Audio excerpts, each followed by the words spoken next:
இன்றைக்கு நாம் பார்க்க இருக்கின்ற புனித தேவசகாயம் பிள்ளை. தமிழ்நாட்டின் தென்கோடி பகுதியான கன்னியாகுமரியில் பிறந்தவர். இந்துவாக பிறந்து கிறிஸ்தவராக மாறியவர்.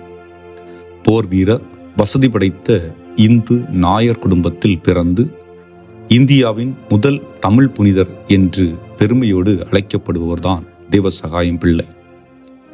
கன்னியாகுமரி மாவட்டம் நட்டாலம் என்ற கிராமத்தில் 1712ஆம் ஆண்டு ஏப்ரல் 23 வாசுதேவன், நம்பூதிரி, தேவகி அம்மாள் இவர்களின் மகனாக பாரம்பரிய இந்து நாயர் குடும்பத்தில் பிறந்தவர்தான் நீலகண்ட பிள்ளை.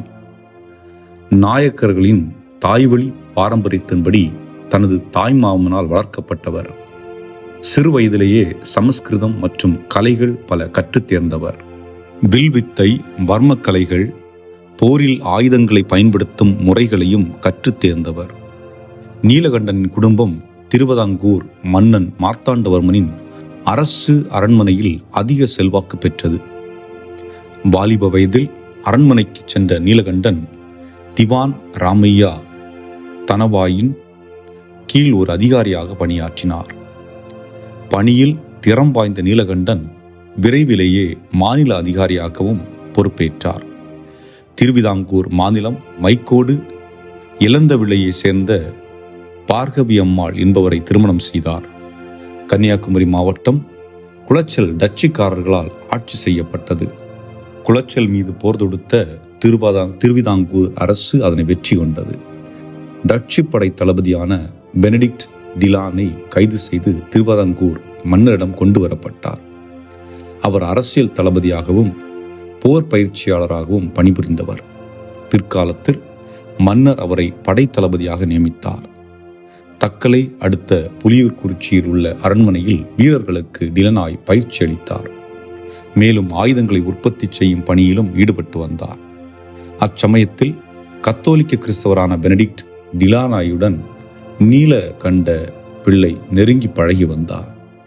இதனால் இயேசுவை பற்றி அறிந்து கொள்ளும் வாய்ப்பு கிடைத்தது. கிறிஸ்துவின் பாடுகள், மரணம், உயிர்ப்பு மற்றும் அவருடைய வரலாற்றுகளை டிலனாயிடம் இருந்து கேட்டு தெரிந்து கொண்டார். கிறிஸ்தவர்களின் புனித நூலான திருவிவிலியத்தில் உள்ள யோபுவின் வரலாற்றை மேற்கோள் காட்டி பேசினார்.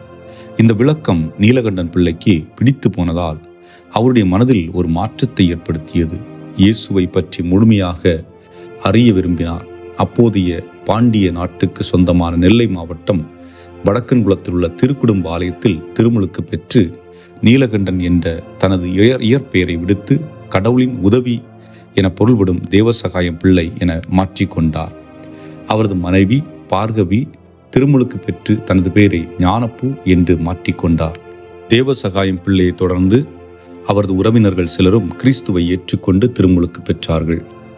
தேவசகாயம் பிள்ளை கிறிஸ்தவ மதத்திற்கு மாறியதால் அவர் பணியாற்றி வந்த திருவிதாங்கூர் சமஸ்தானத்தில் மிகுதியான தொல்லைகளுக்கு உள்ளாக்கப்பட்டு அவரது பணிகள் பறிக்கப்பட்டது. இந்து சமய பாரம்பரிய நாயர் குடும்பங்களில் இருந்த மூடநம்பிக்கையை எதிர்த்தார். இதனால் பலர் பொய் குற்றச்சாட்டுகளை தேவசகாயம் பிள்ளை மீது சுமத்தினார்கள். இதைத் தொடர்ந்து தேவசகாயம் பிள்ளை சிறையில் அடைக்கப்பட்டார். பல்வேறு கொடுமைகளுக்கு ஆளாக்கப்பட்டார். கிறிஸ்தவ மதத்திலிருந்து விலகி இந்து சமயத்தை பின்பற்ற நிர்பந்திக்கப்பட்டார். இருப்பினும் அதையெல்லாம் பொருட்படுத்தாமல் கிறிஸ்துவை அறிவிப்பதில் உறுதியாக நின்றார். இதனால் கன்னியாகுமரி மாவட்டம் புளியங்குறிச்சி அரண்மனைக்கு எருமை மீது அமர வைத்து எருக்க மலர் மாலையாரை அணிவித்து முள்குச்சிகளையும் புளியங்குச்சிகளையும் கொண்டு அடித்து உடலை கிழித்து காயங்களை ஏற்படுத்தி அந்த காயங்களில் மிளகு தூள்களையும் மிளகாய் தூள்களையும் பூசி அவரை மிகுந்த சித்திரவதைக்குள் உள்ளாக்கினார்கள்.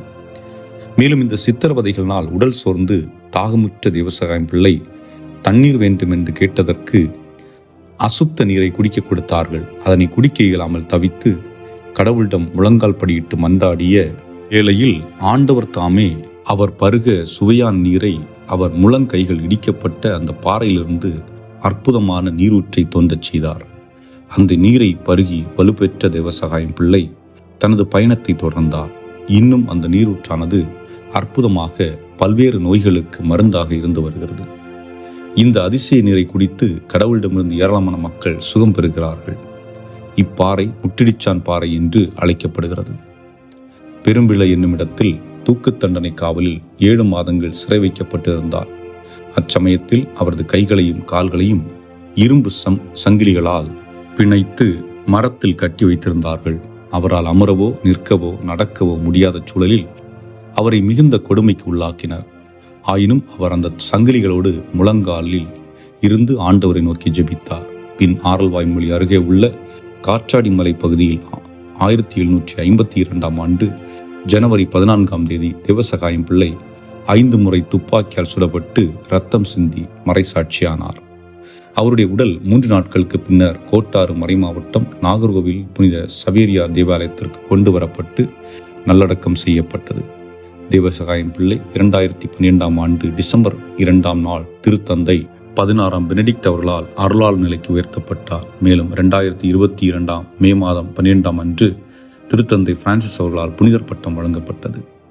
இவரிடம் நாம் கற்க வேண்டியது, நாம் பெற்ற விசுவாசத்தில் உறுதியாக நிலைத்து நிற்போம். எந்த தடைகள் வந்தாலும் ஆண்டவரை அணுகுவோம். அவரே நம்மை வழி நின்று காத்து வழி நடத்துவார். ஆமென்.